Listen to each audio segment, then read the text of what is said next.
Let Yes, me sir. be as concise and as clear as possible talking about modern Nepali poetry, its navigation from the days of Rana oligarchy through the dawn and maturity of democracy.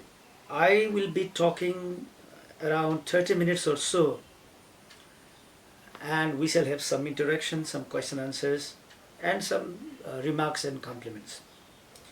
Before I proceed to my slides, I should start with a disclaimer. The disclaimer is that when we say modern or modernity uh, related to a region, a cultural space, a country, or a continent, we must be very clear that it is not the same modernity that we usually understand to refer to the Western modernity. Modernity for an Asian country need not start in the same decade with the same developmental landmarks as in the West. Like when we talk about English modernity, we may refer to some physical development in the United Kingdom, some major scientific breakthrough there, or some major political social movement in the United Kingdom.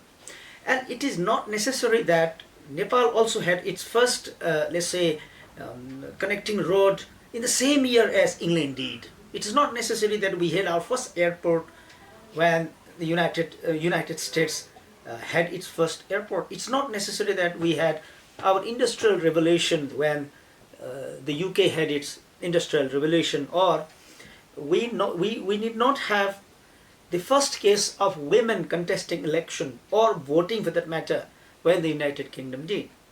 So modernity is space specific. Its trajectory, its birth, its maturity, its progress, or if there is any demise or downfall, let's say, uh, pertaining to a particular geographical region, it has to be gauged from its own conditions, its exigencies, its own local realities. So, modernity is not a globally sweeping category. So, when I talk about Nepali modernity, I feel happy to talk about an alternative modernity. Alternative in the sense that it is an alternative thing to the Western, especially English or say American modernity or modernism. So I just wanted to start with this disclaimer or this, let's say, a note of dissent. First and foremost, before entering poetry or any literary genre, fiction, play, or whatever, I think we should have a very brief engagement with the very spirit of modernity.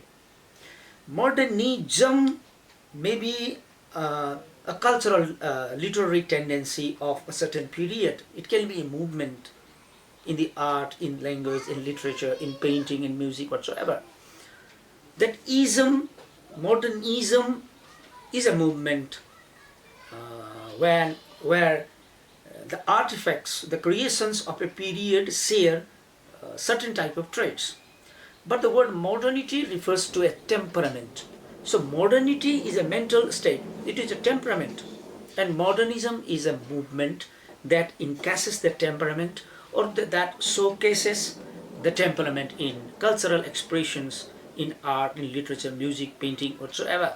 So this clarity also should be there in our mind. Modernity is about the mental framework or about the temperament of a time, temperament of a decade, or sometimes even half a century when we see European modernism. And modernity is a spirit.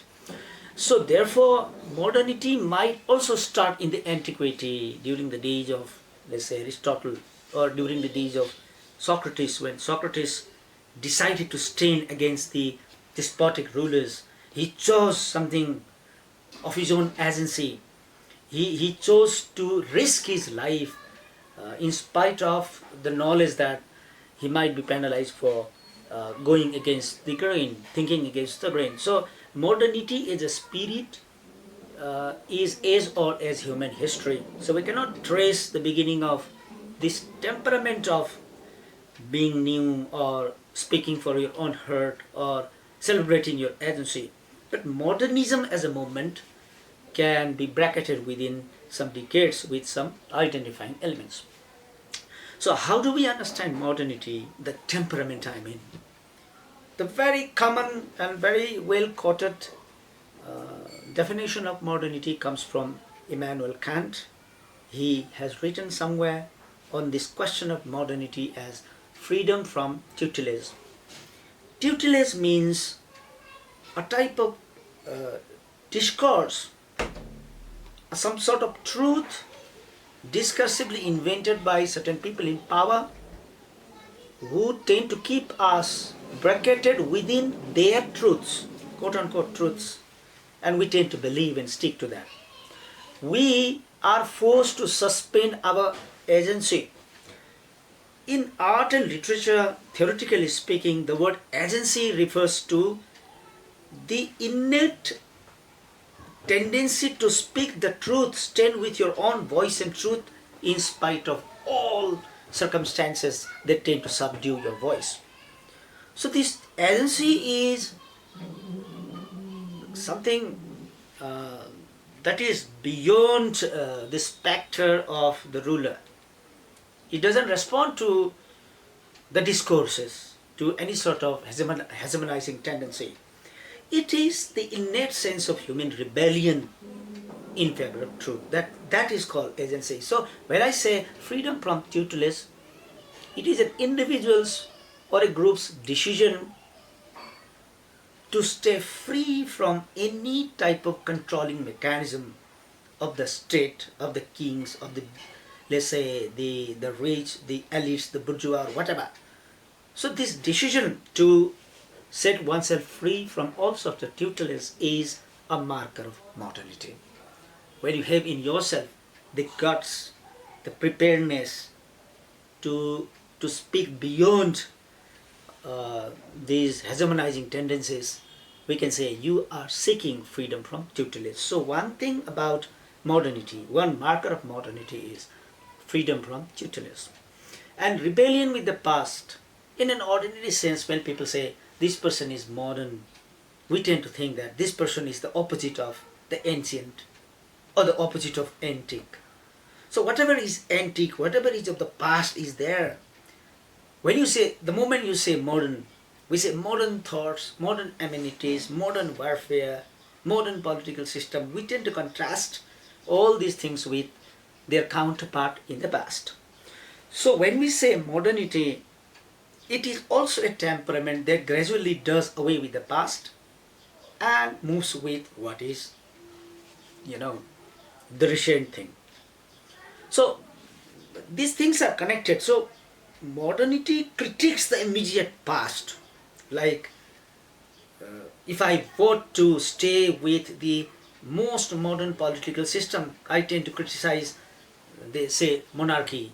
I tend to criticize the Rana's regime, and then tend to criticize something that was before, say, British colonialism, direct, indirect, things like that. So modernity critiques what was there in the recent past. So this critiquing tendency is also innate to the spirit of modernity. Fascination for the remote past. This may not apply to all these cultural spaces, but when we look at Western modernity, the modern poets tended to reproduce the ancient Greek and Latin and Roman archetypes and images and those figures and all, instead of reproducing what was produced during the medieval age. So modern poets, whenever they refer to the past, they tend to refer to the remotest past. Like they tend to say was an ideal space where many things were right and things went wrong in the middle. And deleting this middle and voting for the remotest past is also one of the tendencies of modernity. This point, fascination for the remote past, might sound paradoxical when I say modernity is sticking to the recentmost ideas and still having a fascination from the remote past is because modernity has not still invented its own standards and ideals. It is in flux. It is a temperament in the making. It is an in situ development that is still going on. Nothing has been consolidated. Nothing has been established. The immediate past is not welcome.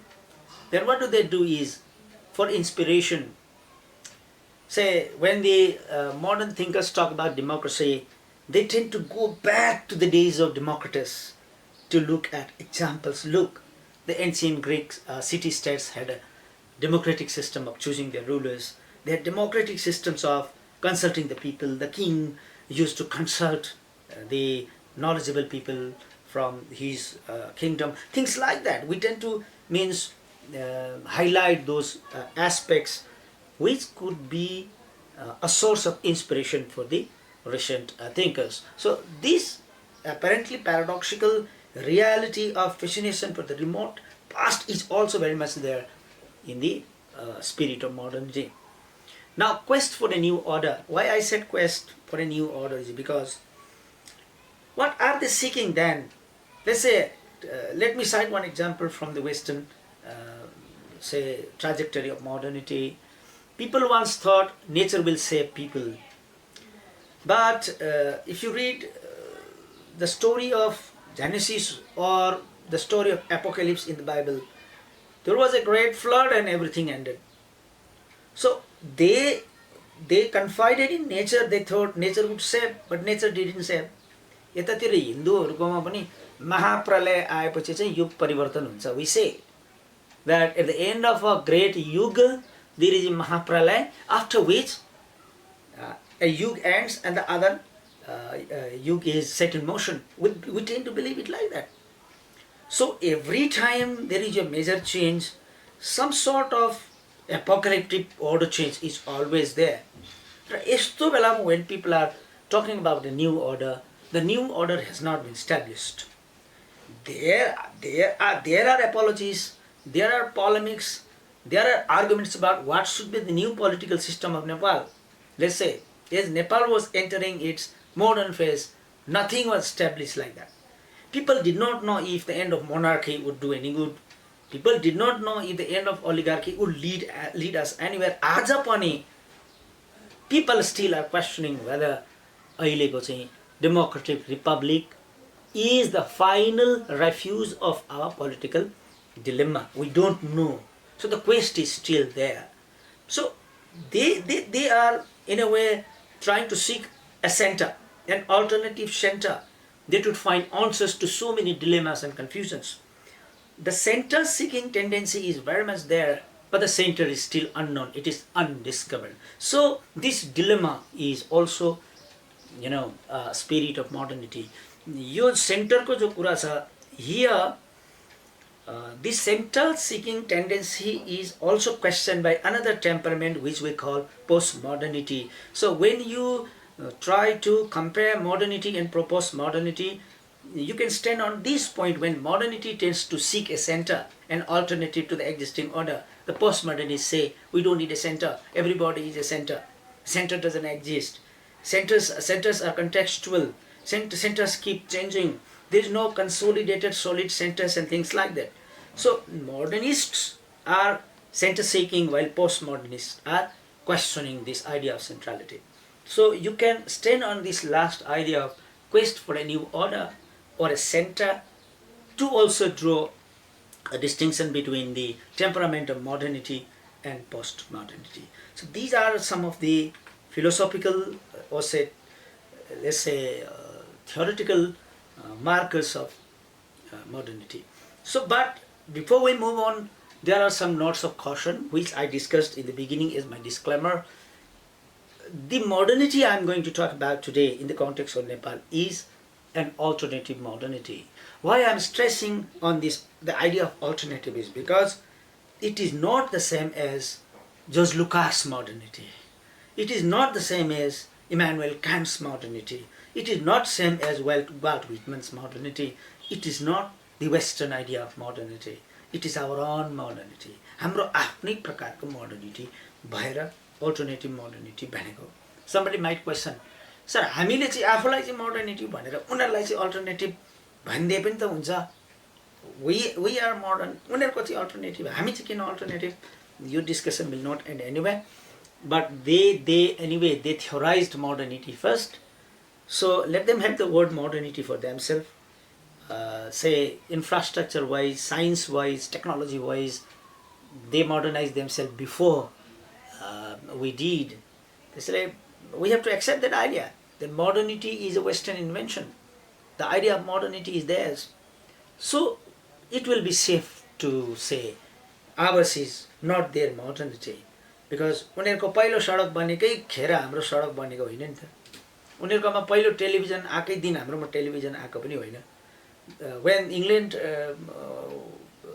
started normalizing the, say, first air services, for example, maybe Nepal did not have even its first airport.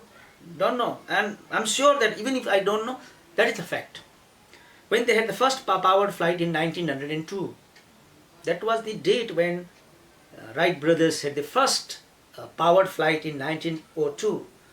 You can imagine 1902 is about, let's say, more than 1 century and a quarter.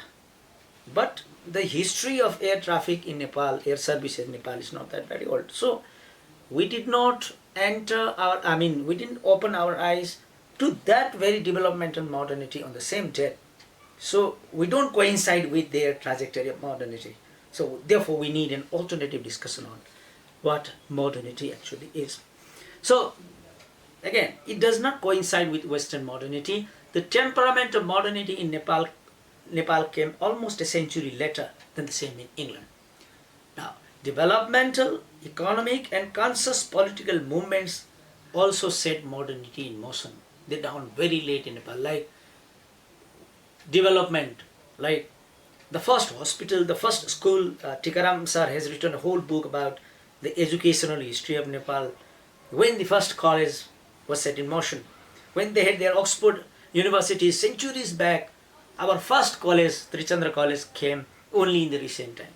You know that history now. So their educational developmental history and our educational developmental history in the sense of modern education, they do not coincide.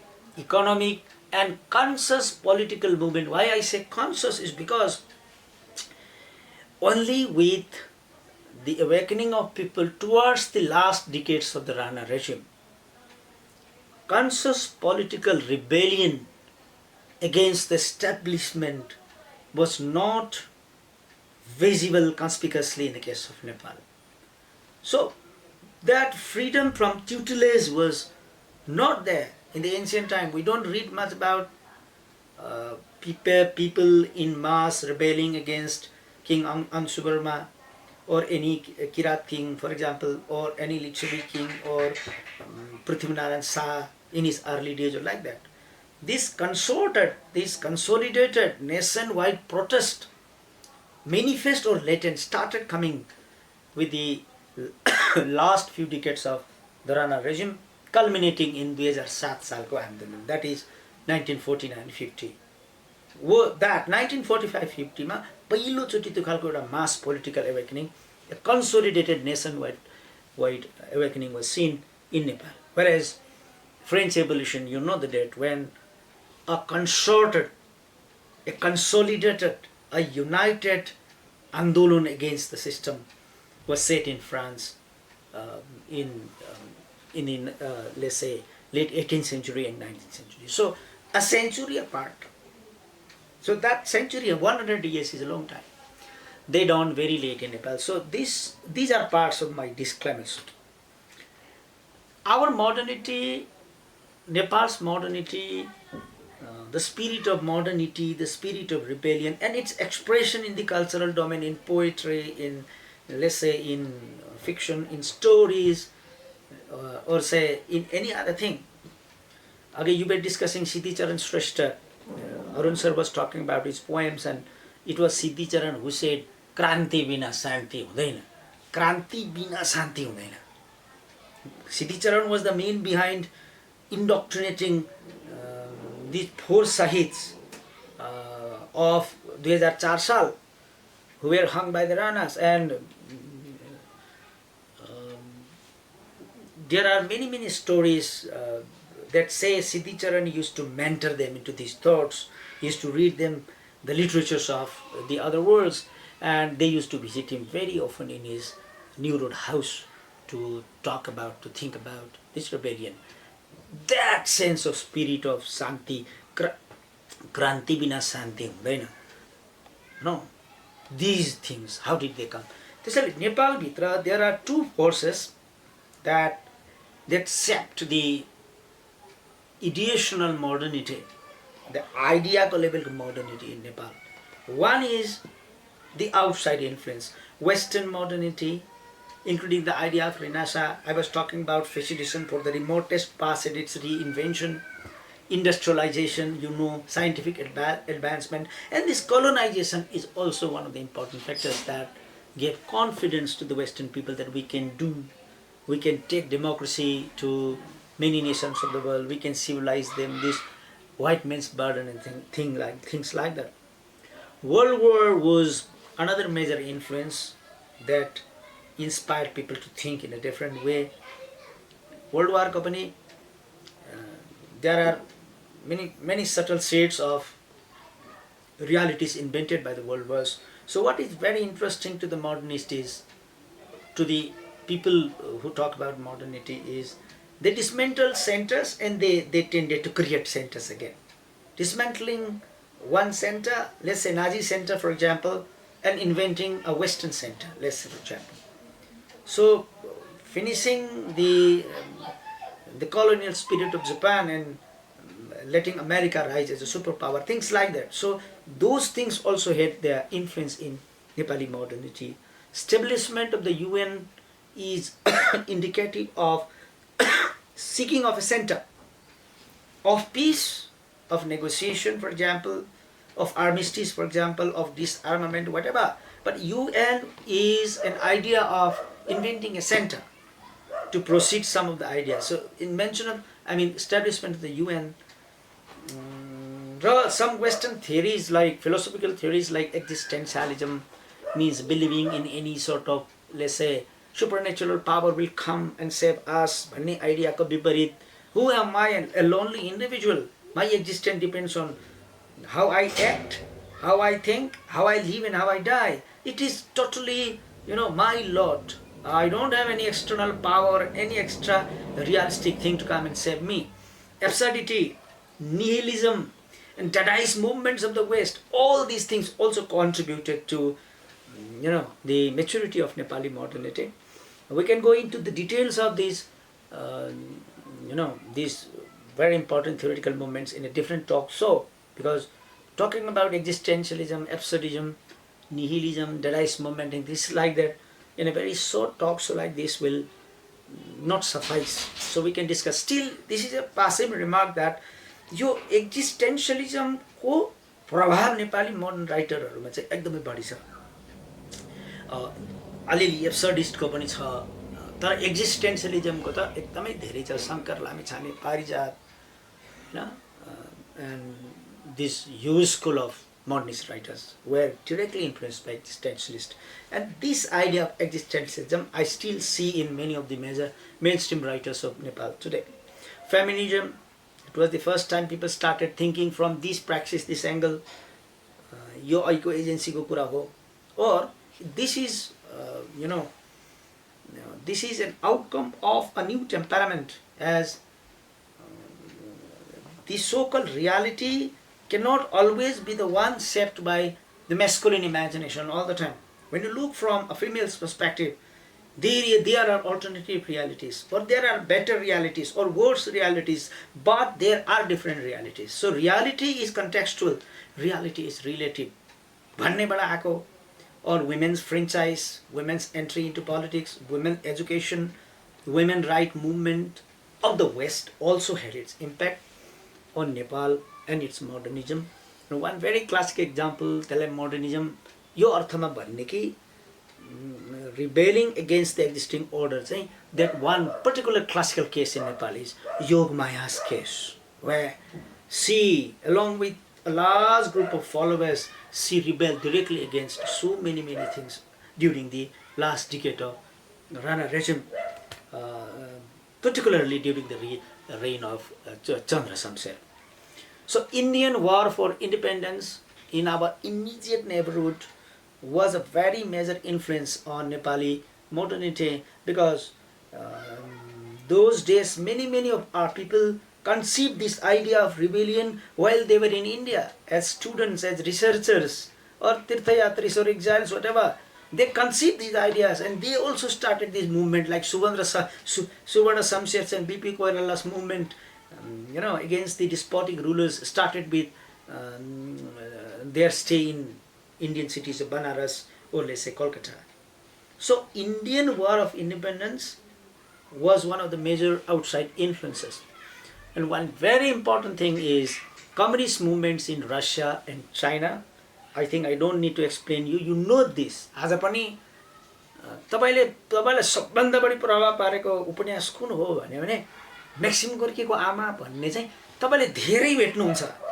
Maybe many of you in this today's virtual forum, many of you also would agree with this idea that many Nepali readers and writers were influenced by the writings of Russian novelists like Maxim Gorky or Chinese writers like Lu Xun. So the influence of Russian, Chinese and the Indians,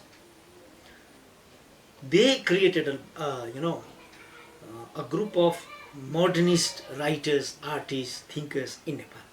So these are some of the outside influences. We also had domestic influences.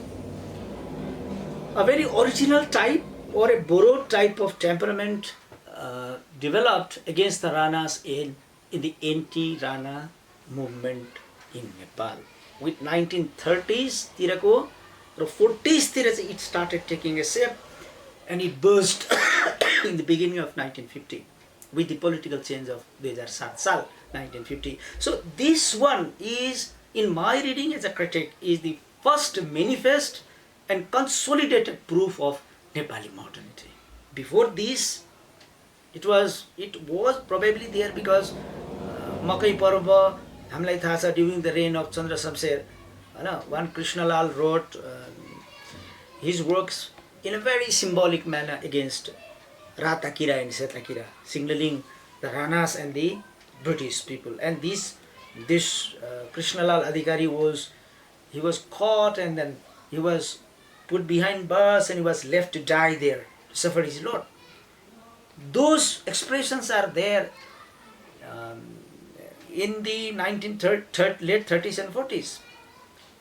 And this movement culminated into a very decisive anti-Rana movement in the 1940s, and you know what happened in 1950. Immediately after 1950, Nepali हिसाबले भन्दाखेरि 2016-17 हैन 17 सालतिरबाट चाहिँ यो पञ्चायतको सुकबुगाहट it came again, which was a newer version of Rana oligarchy. Newer version. The polemics were different, the structure was different, the ruler was different, but the temperament was the same. Again, coming of panchayat also coincides with the coming of anti-panchayat temperament and all. One difference with Rana oligarchy and panchayat is that Rana oligarchy started facing the first rebellion only towards the end of his 204 वर्षको rule. Only towards the last 2 decades, let's say. But panchayat चाहिँ जन्मिँदै rebellion पनि लिएरै जन्मियो because it was born with B.P. Koirala standing very tall and very strong still, very popular. B.P. Koirala was already created by the circumstances. Raw B.P. Koirala जिउँदो जाग्दो हुँदै Panchayat was born. So Panchayat and B.P. Koirala is a representative of Nepali modernity marched together. They marched together. Though B.P. Koirala apparently failed before the despotic rule of King Mahendra, B.P. Koirala as a person had to languish in jail until he became politically incapable to come out again and launch a movement. He only came out of Sundarijal to die. Tara, even if B.P. Koirala died, he left behind a legacy of modern thinkers, writers, political activists and all, whose fruit is very much there in our recipe today. The fruit of the invention of the making of B.P. Koirala, or let's say Pushpalal, is what is there in our hands today. So the root of today's development was created, that was planted in Panchayat regime. So one very interesting thing about Panchayat is the birth of Panchayat and the existence of its let's say alter ego, its counterpart, let's say, it coincides. With the Ranas, They could rule in an unimpeded way for around 2 centuries before they started facing this, partly from inside the Ranas themselves, when the Ranas were क वर्ग ख वर्ग ग वर्ग गर्दा राणाभित्रैबाट पनि र also from independent non-Rana people. But for the panchayat, the coming of panchayat and the evolution of this temperament of modernity coincide. So that is one very important thing. End of panchayat and the dawn of multi-party democracy. This thing and the preparation for the end of panchayat and its culmination in multi-party democracy in 2046 साल in 1999, in between so many artistic expressions came into being, which I will explain in the next slides, and dawn of modern education and scholastic system, of which Tikaram sir has written a lot in the form of a book, how coming of the first colleges here, the schooling system, our people getting educated in not only in Nepali but in many other languages, going out at least to India first and then later on to other countries of the world, and bringing in so many newer ideas into this country. These 4 or 5 things also culminated to the evolution of Nepali modern temperament. There are others also in the passing, opening of Nepal's border to the foreigners in 1949, when foreigners started coming in the name of Himal Arohan, for example, in the name of Paryatan, for example. So in any other name, is people started coming into Nepal. They came, they went, and that's not the end of the story. Is they came, they brought ideas. They brought cameras, they brought telescopes, they brought, so many modern things which people saw for the first time. And coming in of the foreigners into Nepal legally from 1949 also is equivalent to the coming in of the outside world with so many of its invention into Nepal. Access of Nepali people to the outside world, which immediately followed. Then people started going out. These things. The establishment of Praja, these are some very specific things. Nepal Praja Parishad in 1938. The first a political establishment initiated by the common people, Jantaka Chorchori ko prayasma Nepal Praja Parishad, which is akin to a political party, in 1938 is indicative of a renewed political consciousness and a type of brewing of a latent rebellion against what was ruling the country as the political center. The foundation of Nepali Congress, English ma Congress, Nepali ma Congress, Nepali Congress, and Nepal Communist Party in 1949. So these landmarks are also very important. The establishment of Nepali Writers Association and Progressive Writers Association in 1951. So these dates, 49, 38, 49, 50, 51, these decades of 1940s and the early 50s, Uta 30, these 3 decades are very, very crucial to map and understand the temperament of modernity in Nepal. Actually, I was invited to talk about poetry and I had a lot of digression. So sorry for that, but I needed to do that. So when we come into poetry, we need to see how all those things that I discussed so far, they are expressed through verses. How our poetry addresses those philosophical terms. How? So these are some of the indications, and Tikaram sir has shared with you so many poems that I translated and you are reading. From tomorrow, please bestow some time and look into those poems and try to look at these ideas. How Gopal Prasad Rimal's Prati or Kavi Ko Gan, it moved away from the earlier Bhanuvakta Kalin or Subhananda Das Kalin's metrical poems. They talked about, morality, they talk about spirituality, and if they talked about political sense in a very symbolic and very, very, very intricate way, not in a very articulate manner, because of the fear of penalization from Darbar. So, कसरी चाहिँ त्यो चाहिँ departureहरू छ, that we need to say.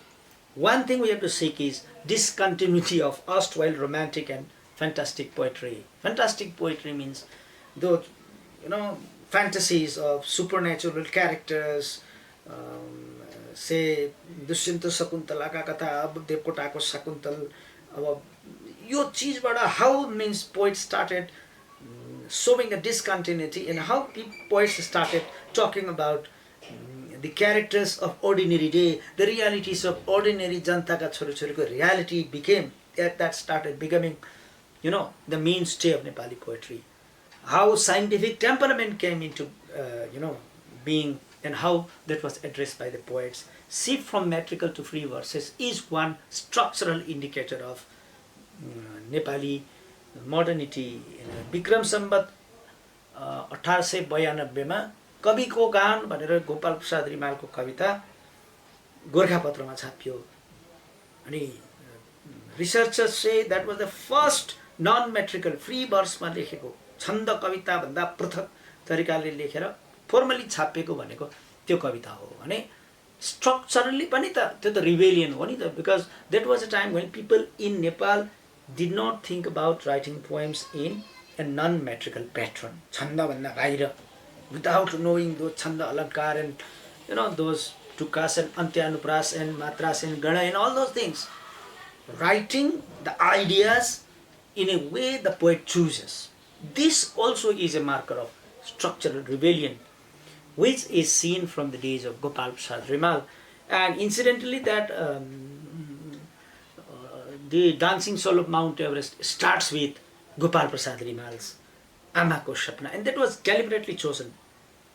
That was chosen to show how the first major poet that rebelled against the erstwhile structural intricacies of Chandavadi Kavita, and how it structurally also and thematically also marks a rebellion, a shift from the erstwhile existing poetic order. Critique of the existing political order. Let me not discuss this. Advocacy for freedom, equality, and human rights. Equality, also of gender, also of race, also of caste, also of creeds, also of differences, also of Nepalis and the Westerners, also of Nepalis and the Indians, and all kind of equalities. That discourse came into being as the content of modern Nepali poetry.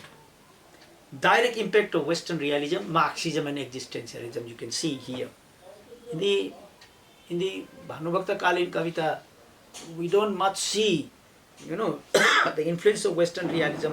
Bhanubhakta's realism was very much his own type of realism. And these ideas of existentialism, Marxism were not there.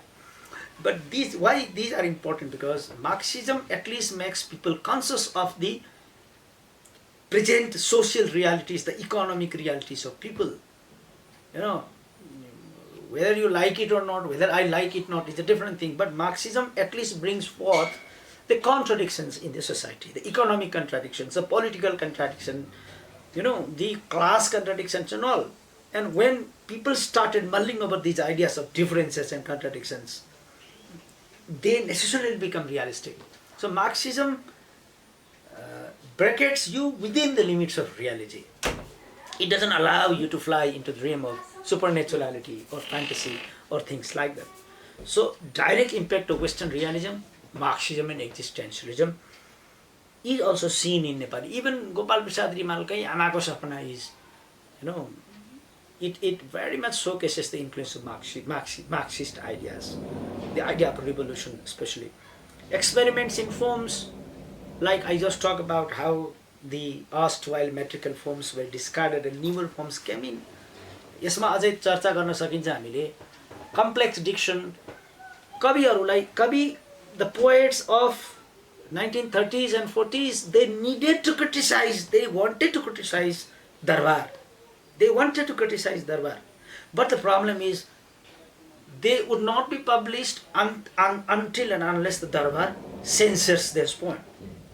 Darbarले censor नगरी छाप्न पनि छापिदैन, तर criticize त्यही दरबारको गर्न छ. So what did people do is, they use images, they use complex symbols, and they talk in such a way that दरबारले reject गर्न पनि नमिल्ने, किनकि ओभर्टली दरबारको बारेमा केही भनेको पनि छैन, तर बुझ्नेले त्यसै गरी बुझ्ने हो दरबारकै विरुद्ध भनेकै हो भन्ने।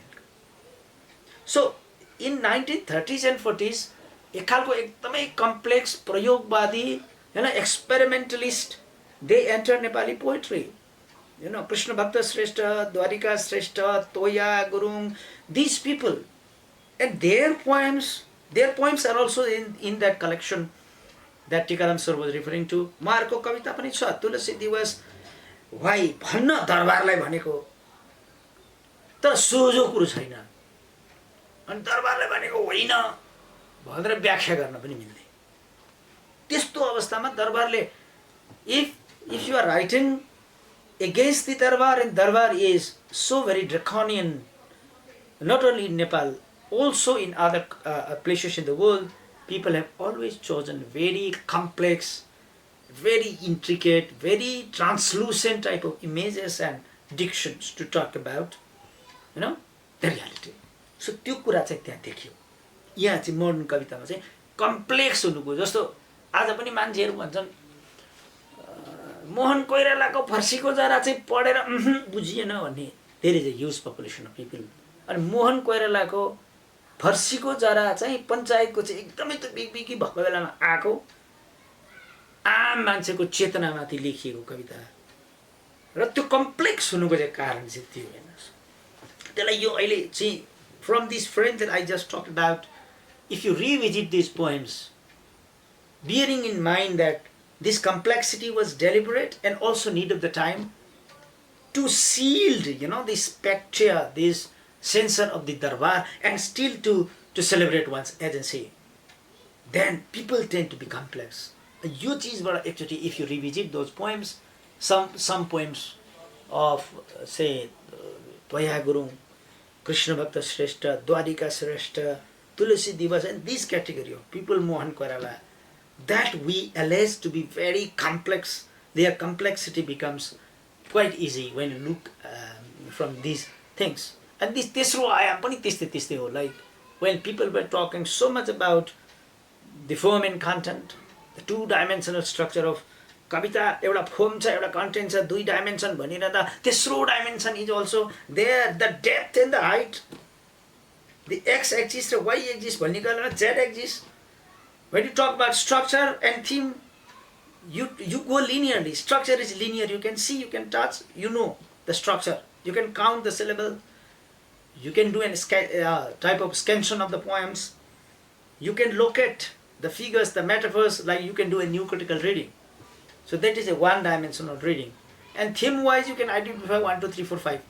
But the depth, the philosophical depth, the mythical depth, the psychological depth, त्यसको उचाइ र गहिराई, and this उचाइ गरे, this vertical dimension of looking at the same thing in a very simple way is तेस्रो आयाम. तेस्रो आयाम is not as easy as this, but this is one way to understand तेस्रो आयाम.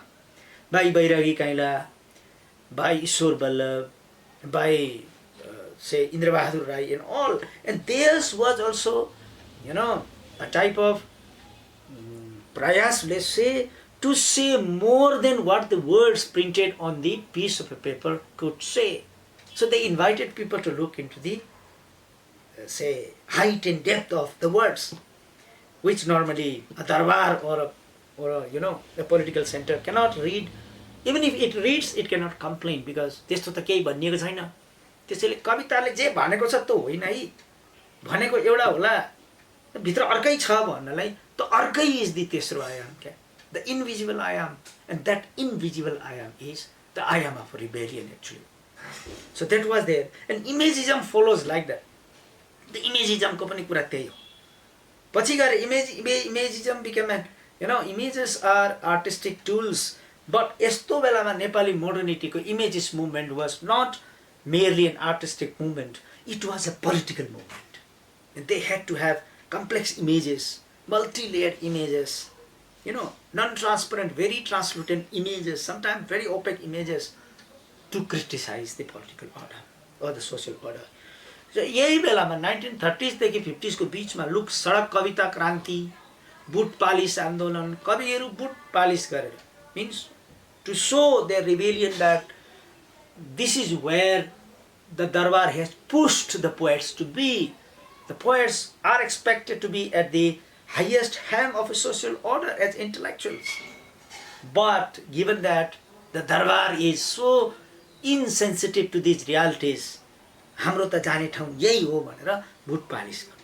This is a type of very overt, let's say, very अस्वीकृत जमात, आफैलाई अस्वीकृत घोषणा गर्ने र ती अस्वीकृतहरूलाई जम्मा गर्ने and try to forge a type of political, let's say, voice through art, through कविता, कहिलेकाहीँ through नाटक, through novel, all. तर कविता केन्द्रमा भोग कविता आन्दोलन, भोगलाई आन्दोलन बनाउनु. You can understand the image of this भोग कविता आन्दोलन, भोगलाई आन्दोलन बनाउनु, भोगलाई image बनाउनु. And भोग is a very important image to differentiate अगाएकाहरू र नअगाएकाहरू. डिफरेन्स के को छ त? भोग, भोगको डिग्रीको डिफरेन्स हो यो. So the भोग is not as simple as that. For a poet, भोग is polysemic, it at the same time can connote so many things. अलिकति हिप्पी मुभमेन्टको पनि oblique influence छ. Someday you can invite Abhi Subedi sir to talk about hippie movements of 1930s and 40s and its influence alikati पछि पनि, कि how this hippie movement, although it was imported from outside, it gave a pretext for the poets to say तिम्रो दरबारको भने मान्दैनौ, तिमीले लगा भनेको लाउँदैनौ, तिमीले खान हुन्छ भनेको खाँदैनौ, हुँदैन भनेको खान्छौ, नगाऊ भनेको गीत गाउँछौ, ठमेलमा वरिपरि घुम्छौ. Means this is, like the Bohemian movement of 1890s in England. And that was also a very important movement. And people say, some literary historians tend to say, 1890 को लन्डनमा भएको बोहेमियनहरुको मुभमेन्ट, अलि नंगा नंगा लुगा लाएर हिन्ने, नखा भनेको खाने, रातभरि हिन्ने, कहाँ बस्ने, गाना बजाना गर्ने, that was a direct challenge to the existing political order. And this hippie movement in Nepal or anywhere else in the world also reproduces those ethos of rebellion. And Nepalमा पनि त्यो कुरा चाहिँ देखियो. अब चाहिँ I will move towards the end.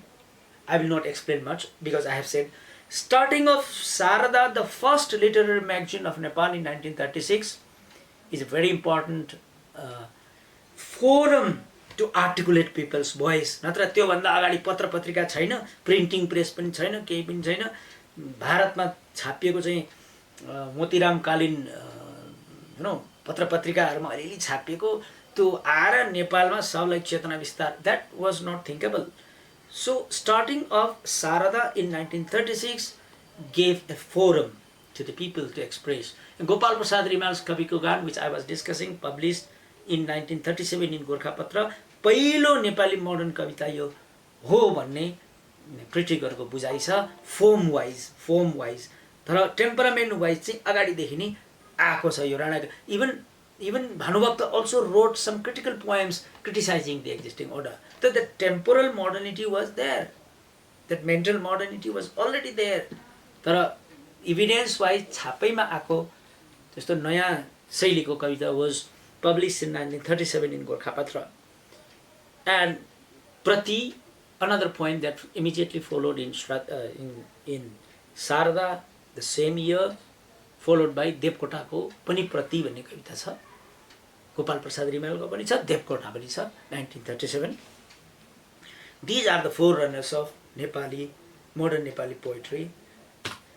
And some of the poems that are also there in your collections, the one that is in your hand, or other poems that you can look for tomorrow, to see them as the major, let's say, forerunners or examples or touchstones of Nepali modern poetry are Gopal Prasad Rimalko Amako Sapna, Mother's Dream, Devkotasi Yatri.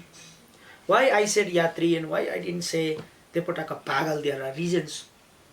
Because if the Pagal pani ho, because when I try to say new things, I want to invent certain naya kura, people call me pagal. because I am labeled a pagal to nullify, to other, to sideline my arguments. भन्ने पनि हो. त्यो चाहिँ that again reproduces the classical debate of how the existing order and the rebel, how they coexist in a society. But यात्रीमा चाहिँ गएर एउटा के छ भने मेजर कुरा चाहिँ, where do you locate spirituality, or where do you locate the regime of God? This conventional, traditional debate of locating godliness in God, or the modern temperament of locating this godliness, spirituality, and the center of service in a common human being. This shift is so very important. Because in Depotas Yatri, the appeal is to serve the humankind. भगवान भनेकै दुखीहरूको सेवा गर्ने हो. भगवानको सेवा. कुन मन्दिरमा जान्छौ? कहाँ मन्दिरमा means going to far of shrines and pilgrimage centers is not of much import. If you serve the needy people, that service is real service to God. So this type of overt, let's say dehumanization of, let's say transcendentalization of God, and bringing the humankind into the center of social imagination. This is a very important thing for me. So this is my personal choice. I would rate Devkotas Yatri above Devkotas Pagal when it comes to the the temperament of modernity, understandable to a very simple human being like me. Siddhi Charans, I said, Santi Vina Kranti Hudaina. This is not the shirshak of a complete poem. This is a line from a Newari poem. This line came from one of his Newari poems, and later on this very line has been translated into so many other languages, including Nepali. And there is a book called The Great Poet Siddhicharan, which collects very critical writings on Siddhicharan by many writers. The book is in English, and incidentally, I have edited that book. If you take interest, the book could be available at certain locations. To see what Siddhicharan was, what it means to call Siddhicharan a Yuga Kavi, what made him a Yuga Kavi, was it Mero Pyaro Okhaldonga, that spirit of, Arcadian treatment of a Janma Bhumi, or Uni Yug Kavi Hunu is like Santi Vina Kranti Hudainako, this modernist temperament.